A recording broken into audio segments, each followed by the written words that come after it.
reviewing your mail and answering a few calls, and unless you call that work. We're trying a case once a year.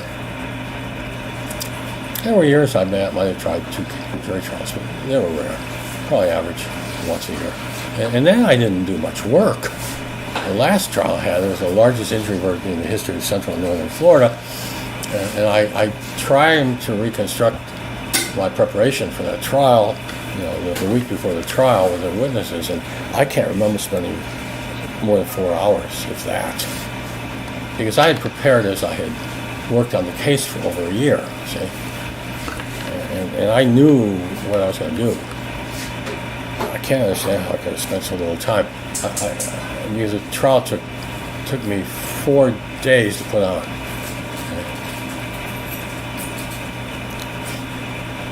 On Friday we had the closing argument, instructions to the jury went out. An hour and a half later came back with $18 million, which then was a record-setting verdict for an injury case. And that's like, that was 2004, that would be like getting $60 million in the Bronx today. Okay? And this is a deep South. Okay? And that was the largest injury verdict in that half of Florida's history. Okay. Okay, so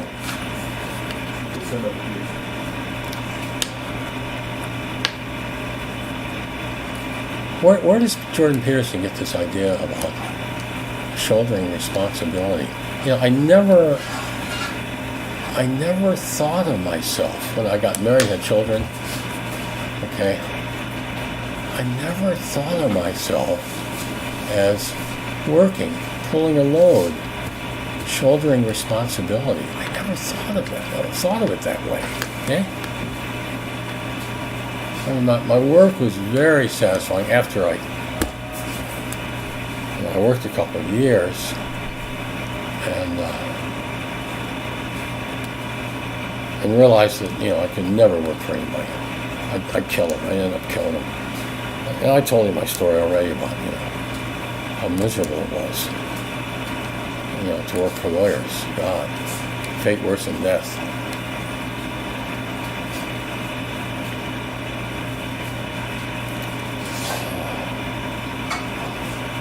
Yeah, I need to take a little break. Drink some water. I'm getting gravelly here. So let's take a break.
when you present something stream of consciousny and you're live streaming, you can overlook things, and I overlooked probably one of the handful of the most important episodes of my life. Meeting my wife and being adopted by her family.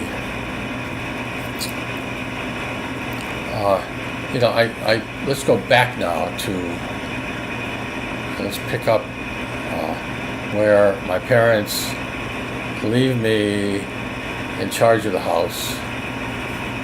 This is Eisenhower years when there was a housing recession. It was very difficult to sell a house. So they wanted me there so it wasn't pillaged, broken into. But they forgot to leave me any money.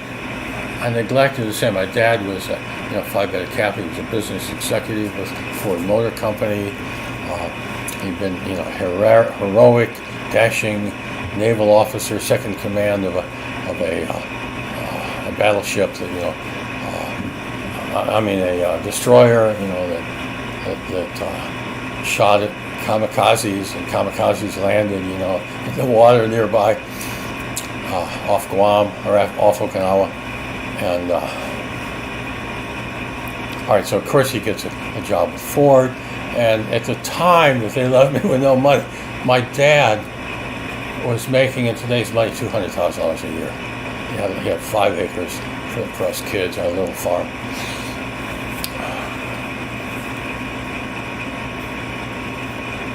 Yeah. So, but an inner voice told me that this didn't matter. I was not going to get in trouble.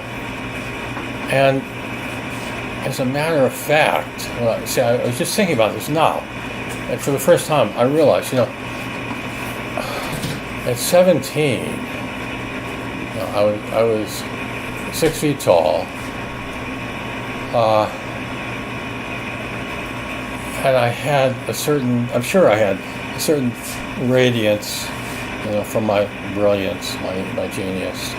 He was very nice, very friendly, and this is literally true.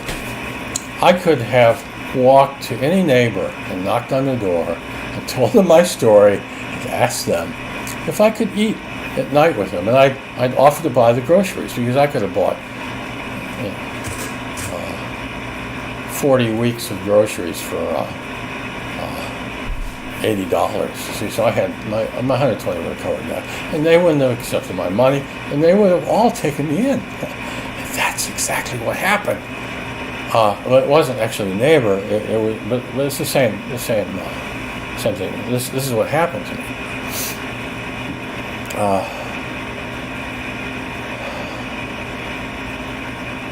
I did not get involved with any girl until in the 12th grade. I mean, emotionally involved even. But we didn't have sex then.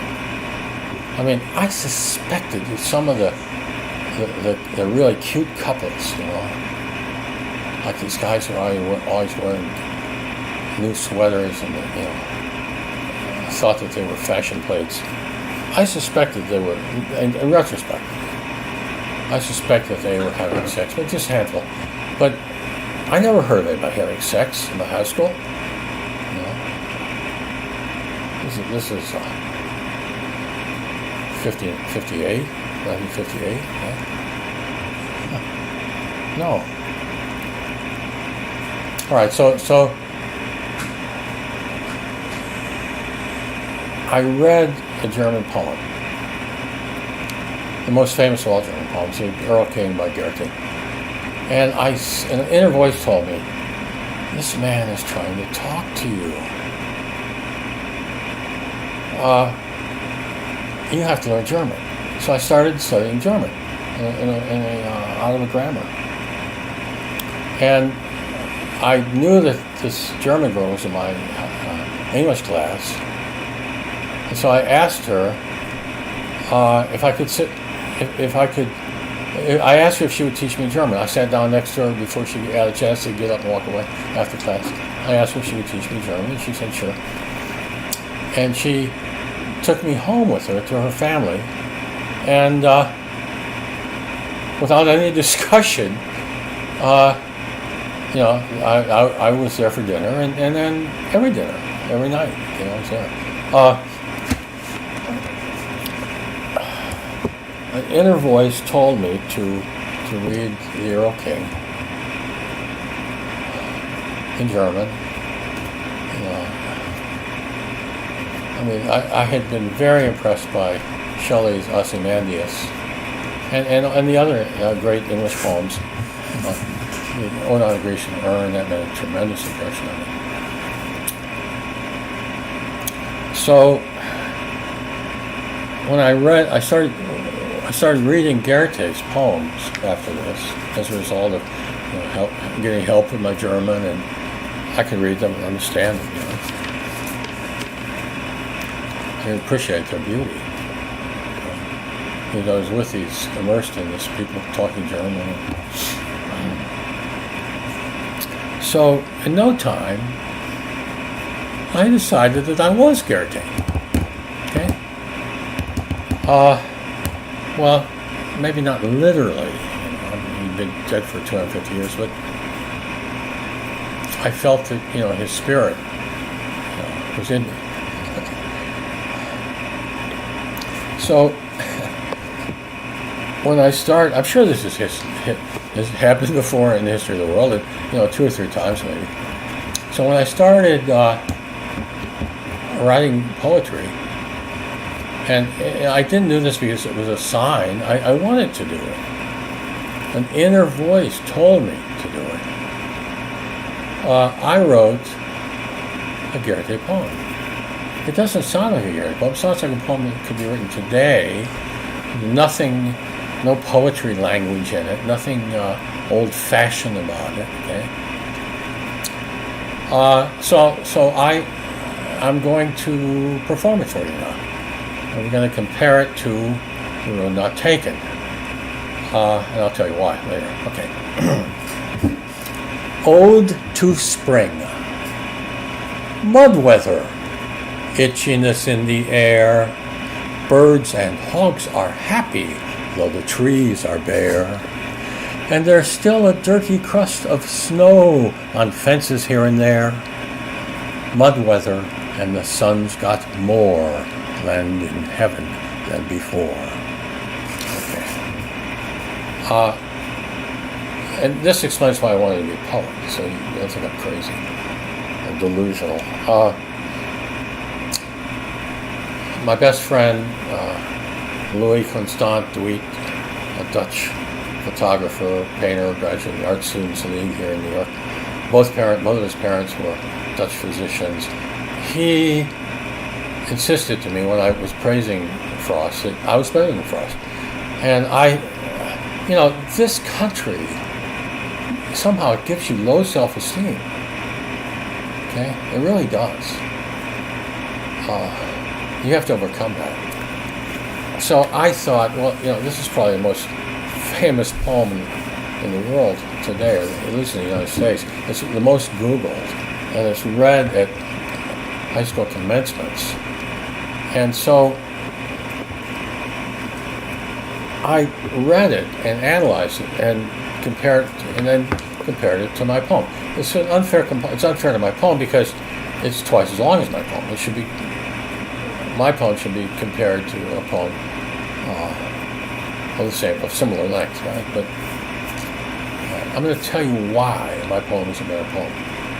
Now, The Road Not Taken is a modernist poem. It has a conversational tone. It meanders. Okay? Trump would call it a low energy poem. Okay? Whereas mine is a very high energy poem. Okay? Yeah, mine is a late 18th century German romantic poem. Okay? Every work of art is a unit of psychic energy. See? All right, so let me read this, The Road Not Taken, to you. and you can read along if you want. And then I'm going to compare it to as a work of art. Two roads diverged in the two roads diverged in a yellow wood, and sorry I could not travel both and be one traveler. Long I stood and looked down one as far as I could to where it bent in the undergrowth. Then took the other as just as fair, and having perhaps a better claim because it was grassy and wanted wear. Though as for that, the passing there had worn them really about the same. And both that morning equally lay, and leaves no step had trodden black. Oh, I kept them first for another day, yet knowing how way leads on to way, I doubted if I should ever come back. I shall be telling this with a sigh somewhere ages and ages hence. Two roads diverged in a wood, and I took the one less traveled by, and that has made all the difference. Okay, so the books, the two poems are very similar in content. We're talking about a season, in the country, American countryside, right? And we're talking, and then the speech is colloquial, everyday English speech. I mean, this doesn't sound dated any more than my poem does. This poem, okay? But I'm going to tell you why I think my poem's better. You may not agree. There are all these essays saying what it means. I mean, it can only mean one thing. The poem is called a conceit in literature. It's an elaborate metaphor. Okay. The experience of the man confronted by the diverging road is a metaphor for Frost's life as a poet. He took the road less traveled by. He has to be talking about his career as a poet. That's certainly a less traveled career. Okay, that's crystal clear. And yet, it is read at commencements, and it's explained in terms of be an individualist. That has nothing to do with this poem. Okay. And then somebody else has got another theory about it, about causation. So it's crystal clear what the poem means. Okay. It is contemplative. It's a low energy. It's a contemplative poem. And it has a little message, see, to it. A statement about his life, that becoming a poet has made all the difference. Well, the problem with that, for me, as an artist, is it's just very trite. I mean, being a poet, living a life as a poet has made all the difference. Oh, really? Well, what an epiphany that is, my God. Okay? Compare that to Ode on the Grecian Urn, which Keats finishes with, truth and beauty are all you need to know. I can't remember the exact words. Now that's a profound statement, okay? It's not a trite, obvious statement. It's very profound. At one time, it was accepted, readily accepted as truth, obvious truth. Today, the modernists, truth and beauty does not. There's no truth and beauty in John Ashbery's drivel. He calls it poetry. I call it drivel. It has no meaning. You're not supposed to understand anything. You're supposed to experience things. He overlooks the evolution of the mind and the evolution of language and why we have language. We evolved over 5 million years. Living in the trees. We descended from the ape to man. Okay, and no one knows how long we've had language. People think tens of thousands of years, maybe. We were probably making ape sounds and communicate, but it's in our DNA, okay, to use language to communicate ideas, not to babble nonsense like John Ashbery does, who will be utterly forgotten. That man is a postmodernist fraud, and I met a couple of most charming little guys, a couple of literature professors at the old coffee house in Union Square, and they said, they were all over John Ashbery, they were experts, and they said that 17 people had bought his last poetry book. A big runaway bestseller, huh? Okay, so why do I think that my poem is better? Okay, what gives a work of art, a poem, its energy, its psychic energy, is its meaning. The way its meaning relates to, interacts with its imagery, the choice of imagery, the exact choice of words. A poem is all about its words. I mean, its words can be as important, have to be as important as its meaning, okay? It's the opposite of prose. This is my philosophy of poetry, my philosophy of prose, okay?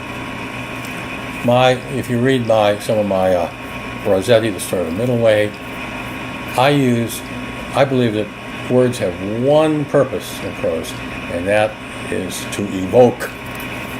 You use them to evoke an imaginary world. You're pulling the reader into this world, and they must, in my words, disappear. Okay? I say that I am the first writer of disappearing prose. Disappears. I don't want the reader to see the words. I want the words to evoke this world and disappear. Okay, so he has beautiful, it's really a good poem. Okay, I mean, it's not intimations of immortality. It's not ode on a Grecian urn. Okay, it's not a Shakespeare song or sonnet, great ones. No, it's a very good poem. Okay, it evokes a mood in you. It's interesting. It's an interesting statement. But it's basically a conceit. It's not a spontaneous expression of a feeling or a belief.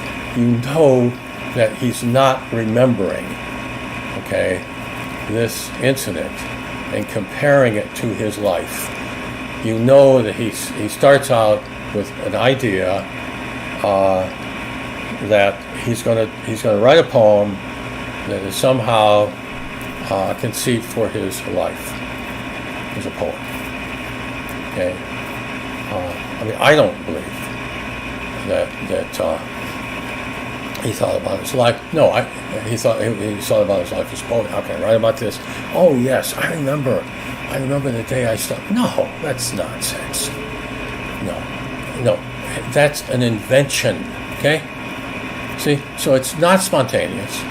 It doesn't communicate the energy of the spontaneity does. My poem is spontaneous.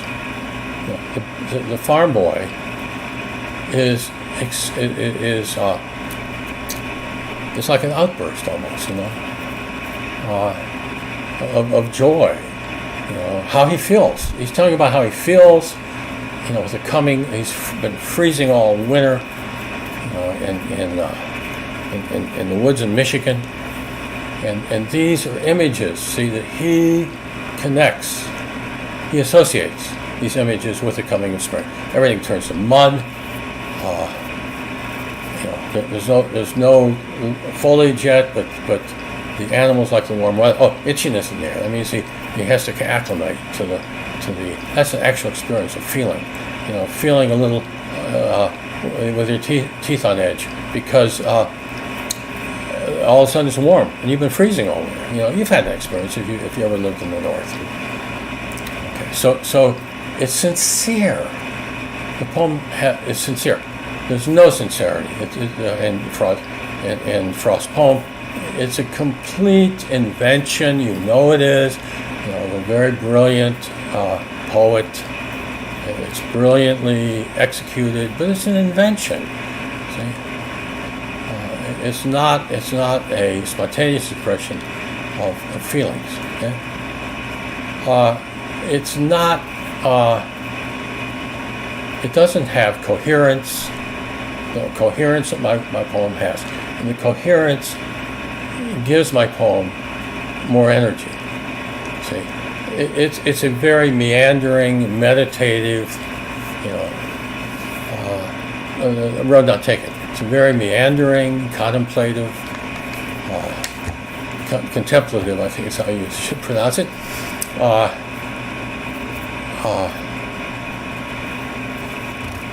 Creation, it's a creation of images and ideas to support this statement that as a result of taking the road not taken, that has made all the difference in his life. Okay? So that's why I think that even though his poem is twice as long, I think that my poem packs more of a punch. What does a work of art have to do? Okay.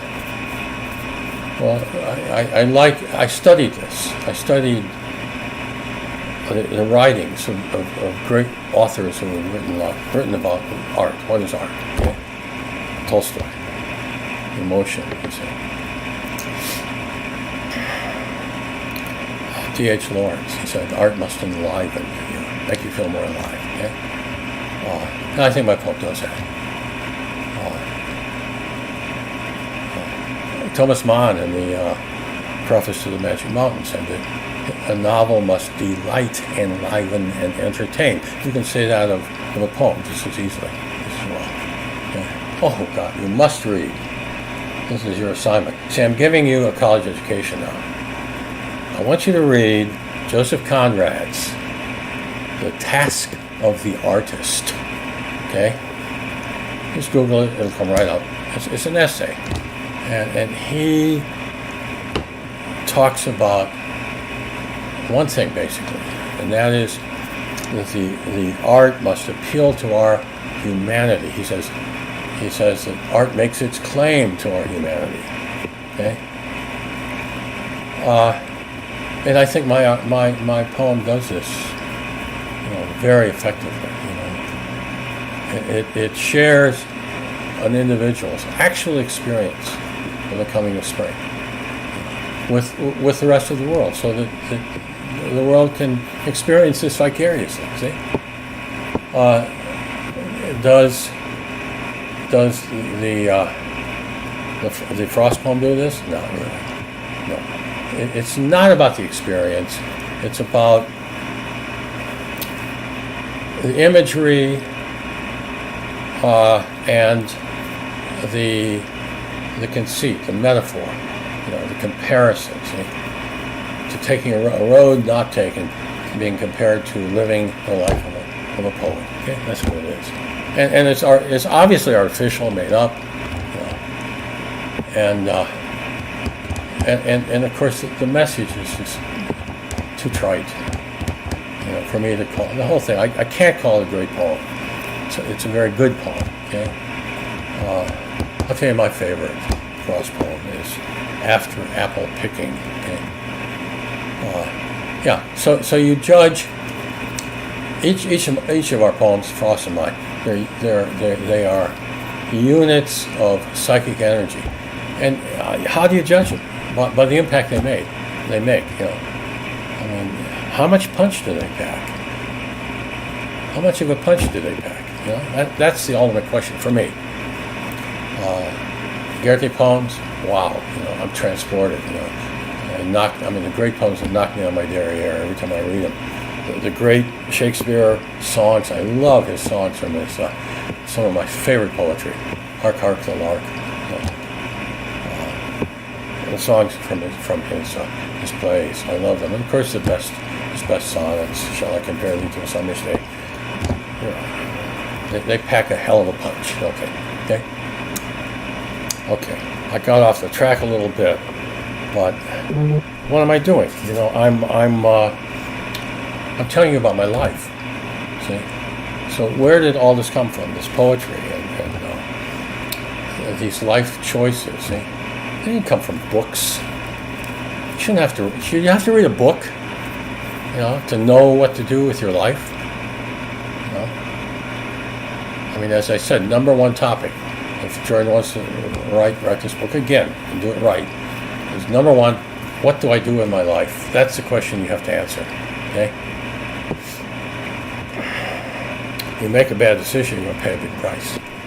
Okay? You're going to pay a hell of a price.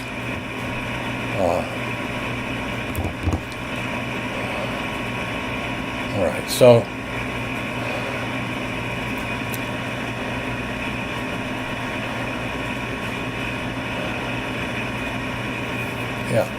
so an inner voice told me, this is the girl to talk to, this is the girl you want, you know, and, you know, just, it wasn't a coincidence. You know, she graduated 7th in her class, you know, and not even knowing how to talk English very well. I mean, I taught her how to say her za, she would say da, she couldn't say za. It took me 15 minutes to teach her how to do that. You know, and she grew up in a farmhouse, you know, where the animals live in the back and the people live in the front, you know, half timbered, you know, in Baden-Württemberg. And the name of the town is Ischlbronn. Okay, Ischlbronn. Grew up there, and, you know, with in the same house, you know, the same little house up front here, with Karl Hofstadter, her uncle, who was a math genius, who became a justice on the German Supreme Court in Karlsruhe, Gunther Hofstadter, and, you know, so this is the kind of gene she had. She was very brilliant. I mean, I should have put her in college. When I was in college, I was an idiot not to do that. I mean, she could have become the president of General Motors. She was much more capable and intelligent, in my opinion, than Carla Fiorini or whoever it was that ruined Hewlett-Packard. Yeah, so see, an inner voice told me, this is the one. This is the one. And I was right. I mean, the whole rest of my life proved to me that inner voice was right. Yeah, I mean, there were hundreds of girls in the school.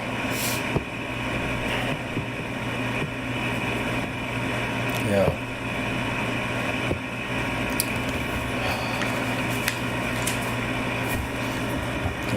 So what can you learn from this? Well, you know, the greatest of all philosophers was Socrates. What did he say? What's he famous for? Know thyself. Okay? Try to get in touch with yourself. Okay?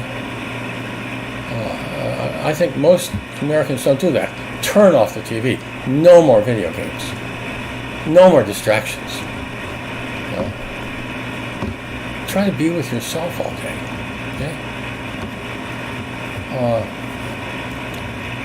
And then maybe, you know, when you have something to say, when your unconscious mind has something to say to you, maybe you'll hear it then. See? You know? Think about yourself and your life. See?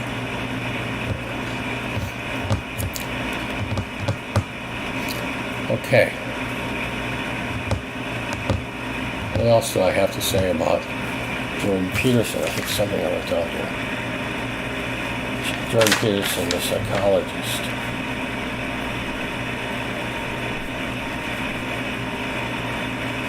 God, when did I write this down?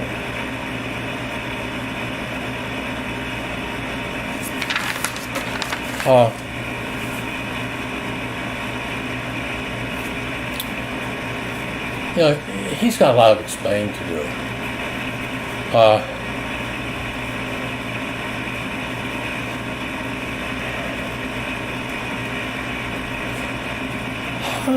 How do you advocate for these ideas? See, what I have just told you is that I learned for myself. See, which is, what am I? I'm my ancestors going back to the trees, right? See, and they talk to me. See, they tell me what to do. In the 19th century, they'd say my blood. See.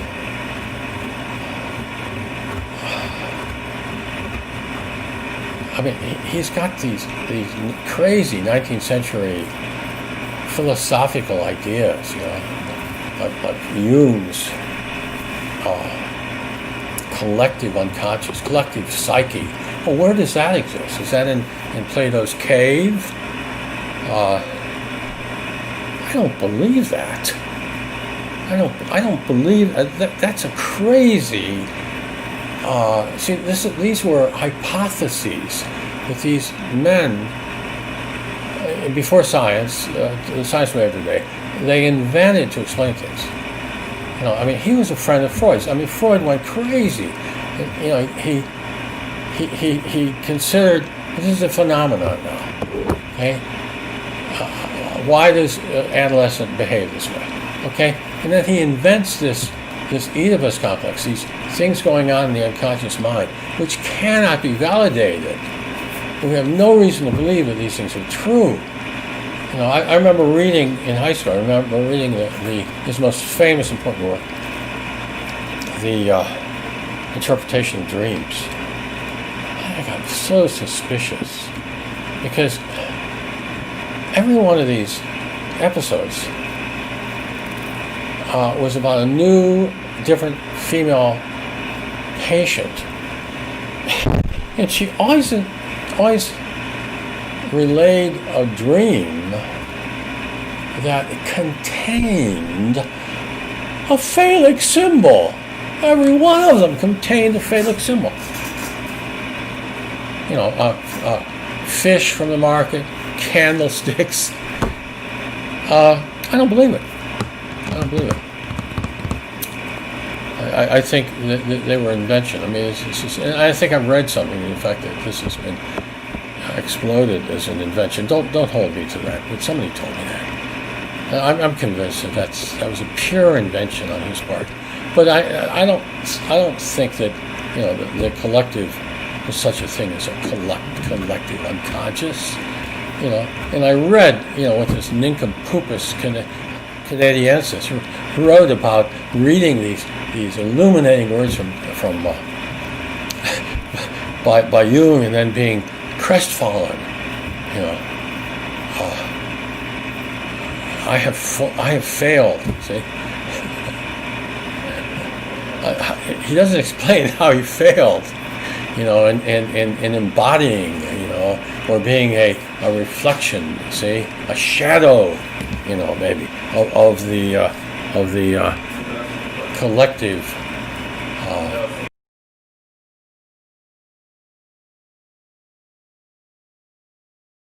Okay, please, I need some facts, brother. I would love to hear something other than your subjective view of the world. Full. Do you know what meaning is? Okay, maps of meaning. Okay, tell me what you think meaning is. Timothy Kowalski. Tell me what you think what it means. Okay? Maps of meaning. Okay? Meaning can mean Kant's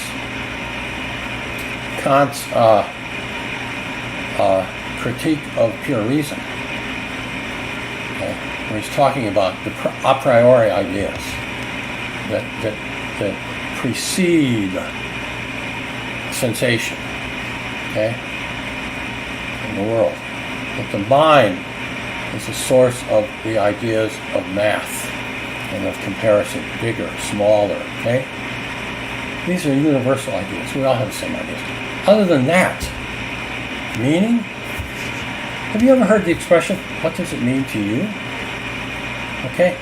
All other meaning is a person. What is a fool saying? In your subjective view. All other meaning is purely subjective. Okay? Yeah. And we decide whether it's true or not based on how reliable. You thought this meant this. Somebody else thought it meant something else. Well, ultimately, maybe you're going to change your interpretation, but that's still, our interpretations of everything are completely different than what they were, 200 years ago. Okay? Facts. I need some facts, brother. Okay, he says. Everything I've told you is a fact. I mean, I'm talking about my own life. I mean, and it's certainly consistent, with what followed. I told you about, I mean, do you think that I lied about any of these things? What reason do you have to think I lied about any of these things? Okay. I mean, when I tell you about my interpretation of things, what things meant to me, when I tell you about where I got ideas, I mean, how can I prove these things? Okay. So how can you validate these things? Well, you've got to, I just compared two poems, okay? And I told you, as an aesthete, I told you, okay?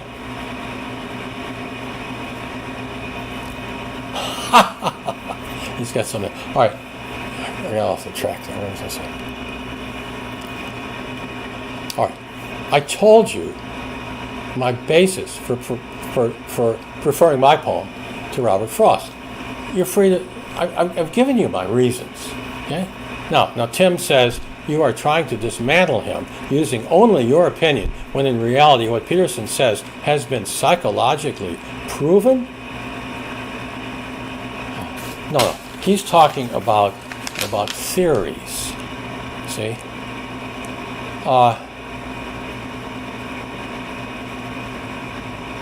Yeah, and his main theory, which is that people are pack animals and they're not fulfilled, they're not happy unless they have a load to pull. Well, I want to go into more of that.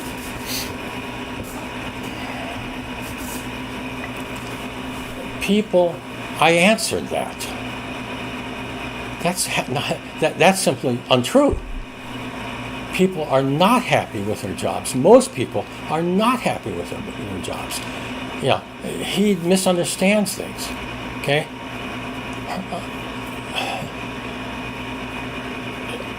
The cartoon character didn't necessarily like his job. What he liked was buying Christmas presents for his family.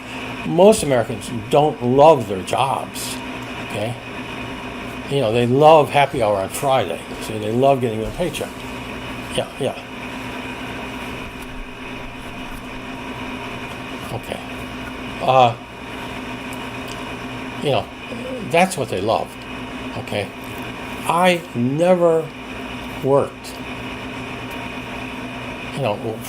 in terms of what other people consider work. Okay. I mean, other people, a 40-hour-a-week job, that's repetitive. No, I never had to do that. I mean, I talked about, my day at the office, was typically, maybe an hour long, hour and a half long. I'd come in and spend some time and do things, overlook everything, oversee everything, read my mail, answer calls, read the pleadings, which are all the same. Okay? Looking for the same things. All right. Okay. Wait a minute. Timmy Kowalski says you are trying to dismantle him using only your opinion, when in reality, what Peterson says has been psychologically proven. Well, that's your opinion.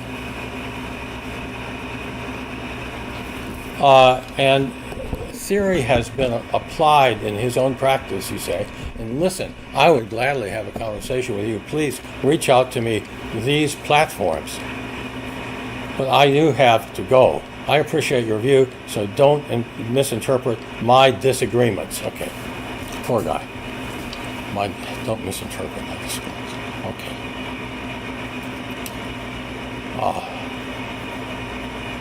Okay. See, you think a psychologist is going to tell you, I've been a clinical psychologist all my life, all my professional life, and my ideas, my theories that I've used in my practice, they've all been proven wrong. No, he's not going to tell you that.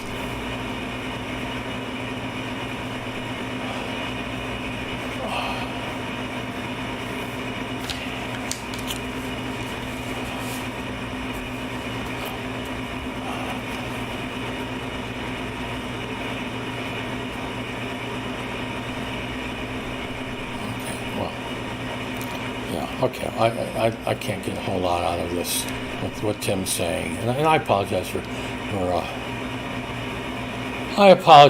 going off. It's not. See, this is an ad hominem attack.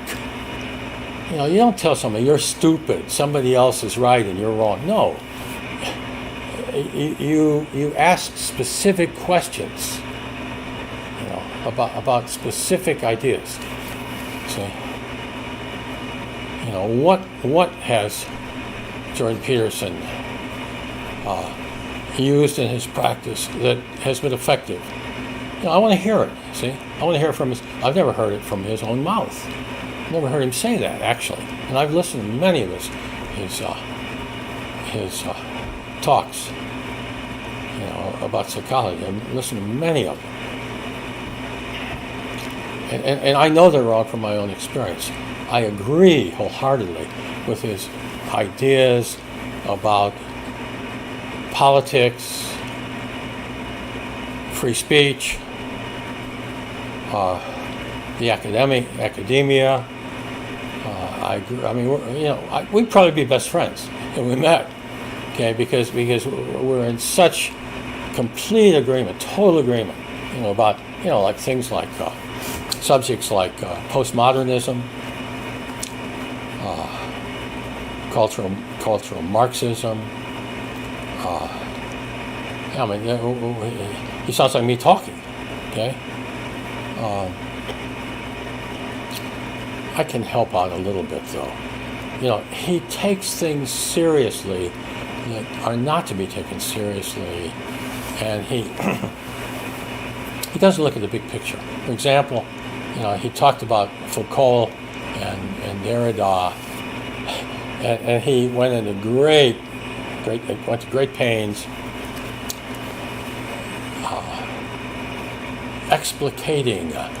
explaining their philosophy. They don't have any philosophy,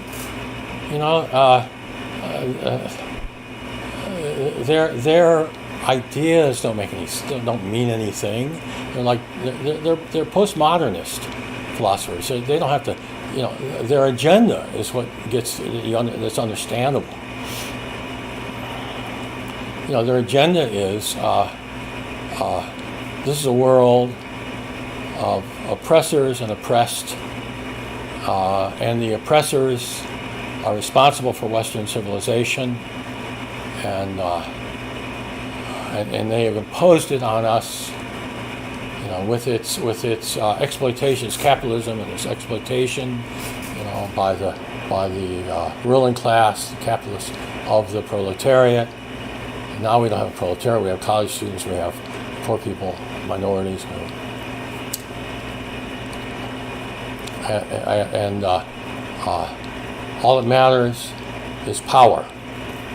See, and so if you have power, you use it to destroy Western civilization. That's what the Antifa people are doing, They want to destroy every aspect. I mean, they're calling Abraham Lincoln a white racist, see?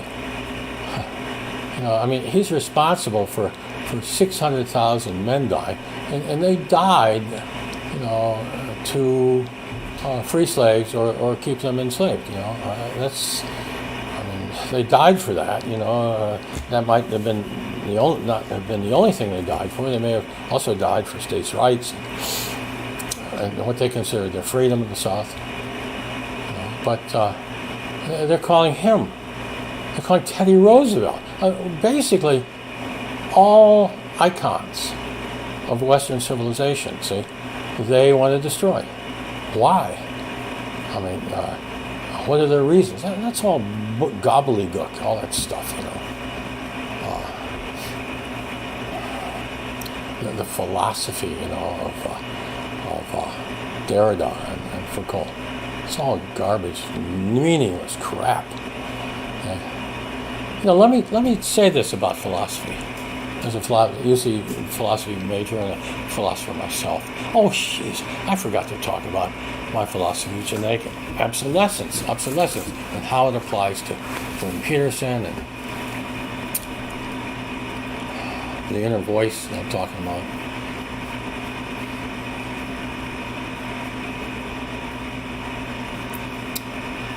Yeah.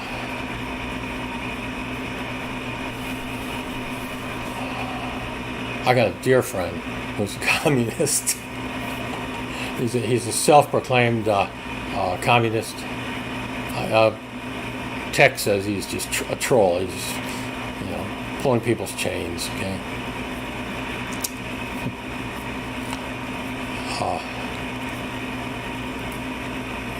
And he of course doesn't like my theory of genetic obsolescence. But he subscribes to, you know, Foucault and all this stuff, and destroying Western civilization. Okay.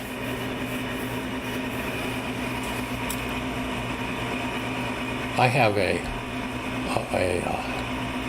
philosophy of I call it the philosophy of genetic, the theory of genetic obsolescence, which I hope will become as important as the theory of natural selection. And I'm going to tell you what that has to do with all of these questions, the Jordan Peterson issues raised in his books. Okay. We began our descent from the ape 5 million years ago. This is current consensus, scientific consensus. It's not important whether it's 5 million years ago or 8 million years ago. It doesn't matter. It took us millions of years to evolve from an ape-like creature to modern man. Okay? Let's believe that we are biologically identical to the human beings that lived 50,000 years ago, and that's being brought back. I mean, that's, some people are saying, you know, tens of thousands more than that, okay? Which means that we could speak, and we were cognitively as developed then as we are today. Okay, and I use that fact plus cave art. Okay, I used it to develop my theory of art, as being inherited and genetic. And I believe that art is in our DNA. Okay? And I might make my case for this based on my knowledge of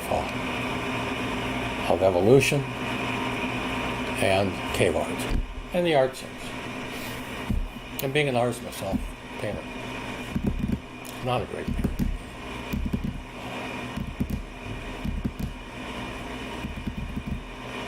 Okay. I believe that everyone alive today is genetically fit to live in the world that we lived in 300 years ago.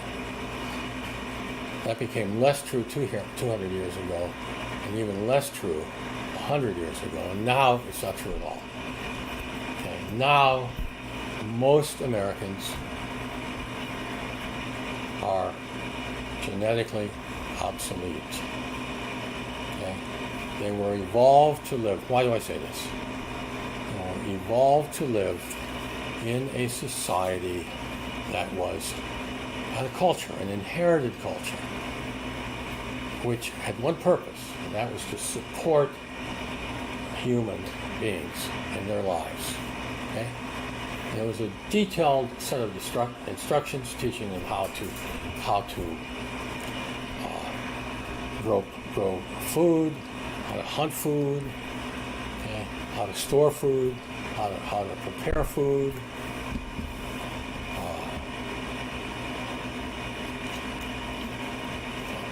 It taught them how to communicate. It taught them right and wrong. Okay?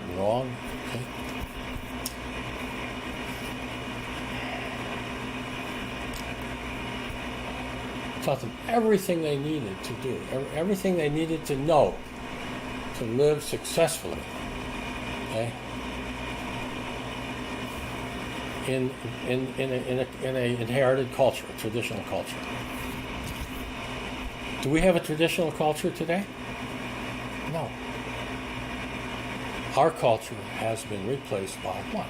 Commerce. People don't grow their own food, hunt their own food. They don't prepare their own meals. Well, you could call them meals. I mean, I can't eat it. I mean, most of it, 99% of it, I don't find it edible. Okay.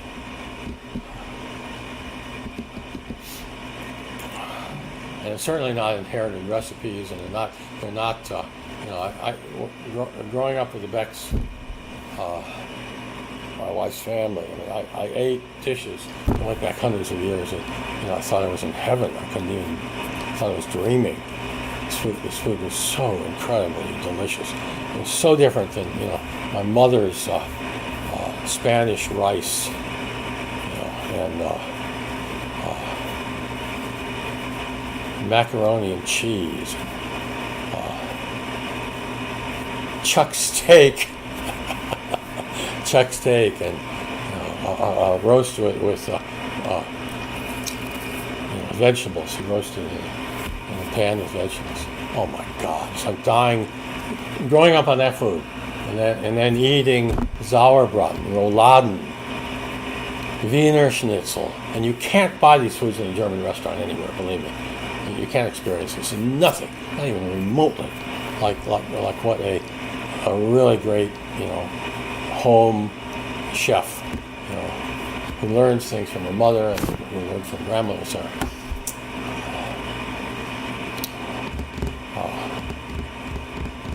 Hutzelbrot, for Christmas. That Karen would make, my wife. Schwarzwälder Kirschtorte. They were from near the Schwarzwald, Black Forest.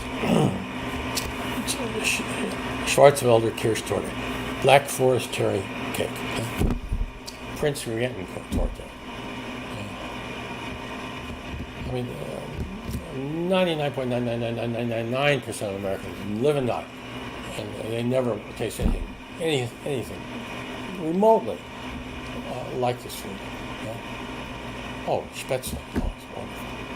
Oh, God. An Eintopf for one pot, a German stew. Kartoffelschnitz mit Spätzle. Just had pieces of beef in it, and Spätzle, which are the noodles, onions. God, it was nothing was better than this. And this is magic. Great cooking is just magic. And you have to be a great artist, to create great dishes. Okay, so that's lost to us. Now we eat.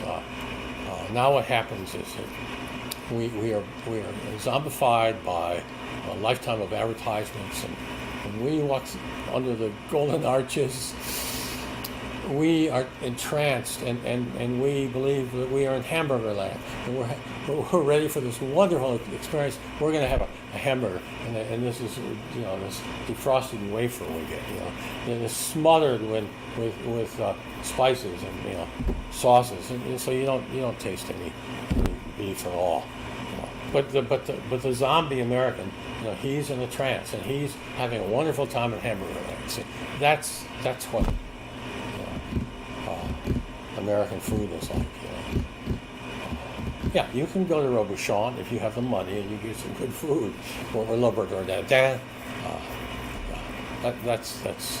That's the gold standard. I mean, you're not going to get a bad meal or a bad dish in Bernardin. You won't. Yeah. All right, so I got to learn to get to the point and quit getting off on these damn tangents. Okay. So here is an individual evolved to live in a supportive culture, society. I mean, I'll give you an example. When you died, in Europe, 200 years ago, they put your body out for people to come by and give their condolences and see for a couple of days. And then they put you in a wagon, and the horse took you to the cemetery. You paid for the cemetery plot. And they buried you. Okay, it didn't cost anything, because you paid, a small fee to your church, which was Catholic or Protestant, and you got the plot, the family plot along with it. Now it's a $1 billion industry. See, so everything has been replaced by commerce. Not just cooking, food, but everything. And commerce has one goal, and that is to separate you from your money. And one in a million ways. See, the genetically obsolete person is not perspicacious enough, is not intelligent enough to see through all these, traps and snares. Okay, the trap and snare the genetically obsolete. Oh, beautiful example. 200 years ago, if you wanted a roof, you went to the roofer, knocked on his door. He came and looked at your roof. He gave you a new roof. Today, this is the way a roof is sold. It targets the genetically obsolete.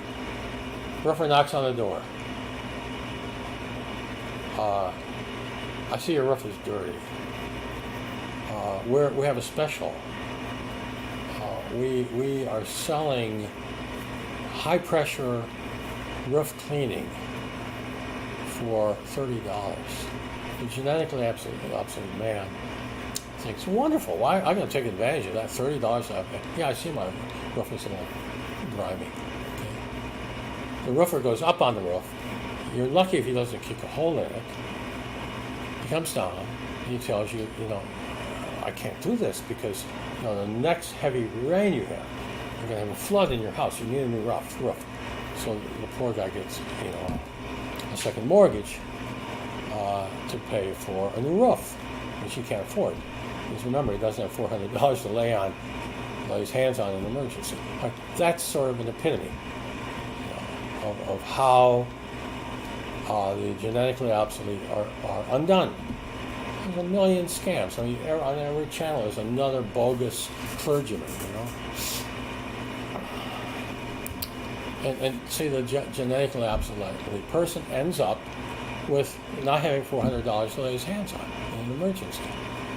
And that's, as we know, that's like 60% of the population.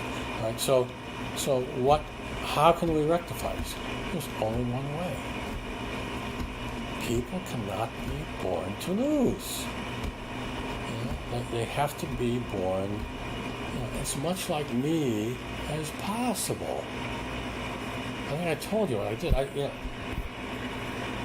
I brought my money home to my wife. She did all the bookkeeping anyway. I deposit give her the settlement drafts, and the deposit, and she would go out and find property to buy, real estate to buy, and manage often. Later on, she was a genius, so I let her do this for me. Okay, and so I have $400 to lay my hands on. Okay,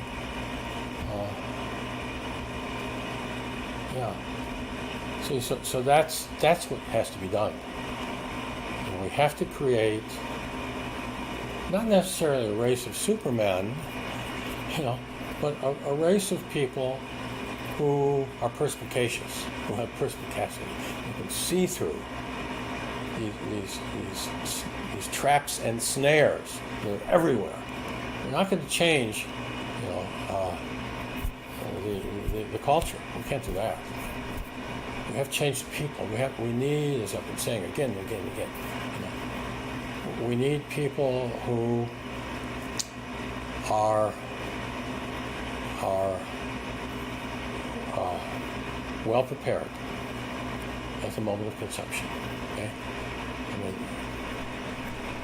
I can talk to you till the cows come home about why I know that my entire life was determined at the moment of conception.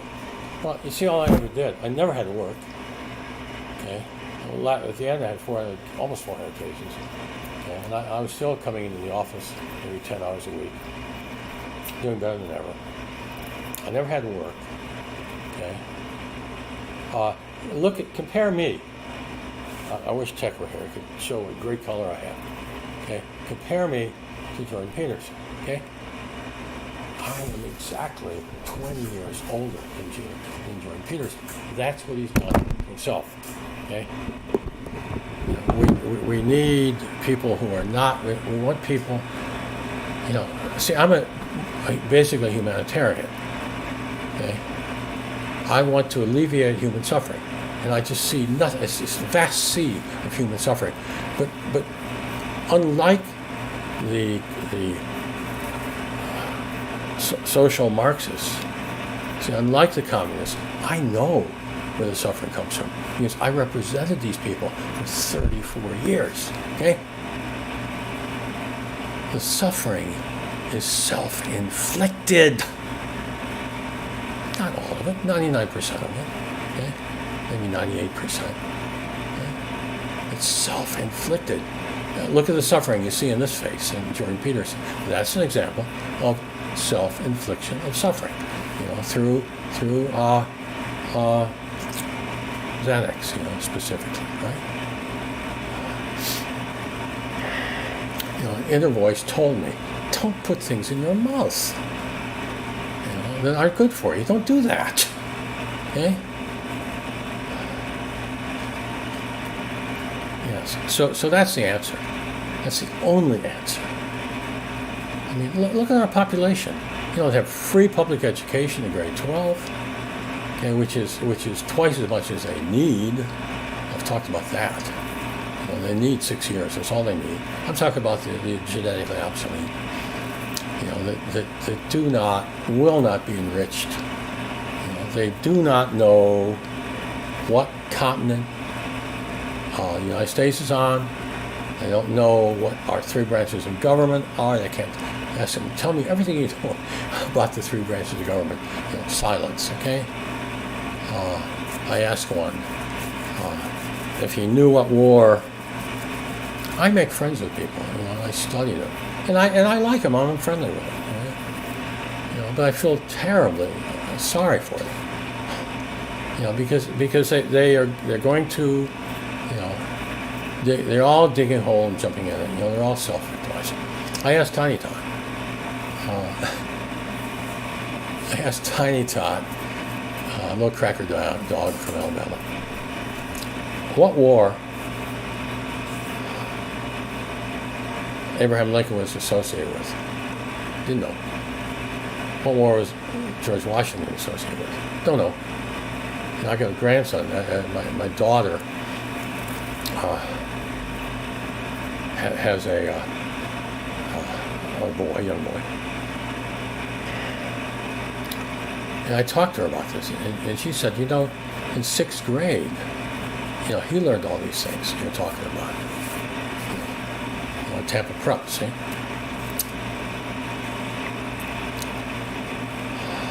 See, so this is inborn. This is an inborn problem, okay? And there's only one way to change it, as I've said. Please make sure everybody you know gets a copy of this before it's taken down, see? Because this is the truth. I mean, I appeal to you, please ask yourself, can you disagree with anything I've said? About